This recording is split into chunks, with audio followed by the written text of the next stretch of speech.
Hey, what's going on, guys? Today we're going to be checking out the Air Jordan 4 RM, and this one is in the black and light bone colorway. And RM stands for Resto Mod, so it's kind of like an updated, reimagined version of the Air Jordan 4. And these retail for $150, which is how much I got them for at Shoe Palace. These were released summer 2024, and I actually do like the new look. I know some people were not liking them or kind of hating on them, but I actually do like the really low top chunky look of these. They remind me a lot of the Air Flight 89 lows. They look pretty similar. They both have that low top chunky silhouette.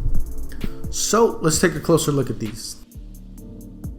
So the upper is made out of a combination of leather, suede, mesh, and plastic synthetic.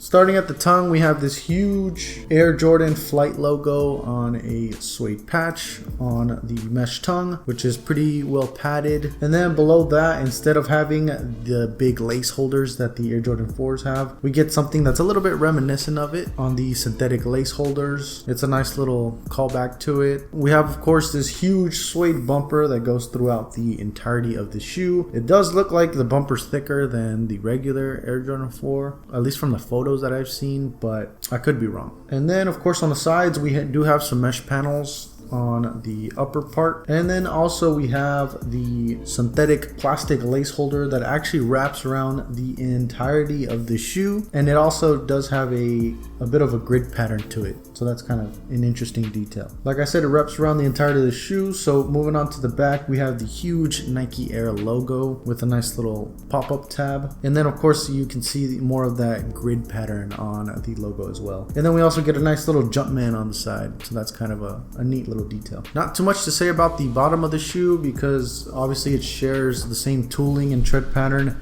as the Air Jordan 4, so that's going to be exactly the same. We of course have the air bubble and then the exact same tread pattern. Nothing new here. So let's go see how these feel on feet. If you've worn Jordan 4s, then these are going to be super familiar to you. They fit true to size, and the toe box is very roomy. I was disappointed in the leather though. It feels super cheap and thin. It feels like they could rip very easily, and I know it's probably not going to age well. Overall though, they were comfortable on feet, and like I mentioned before, I really like the look and silhouette of the shoe.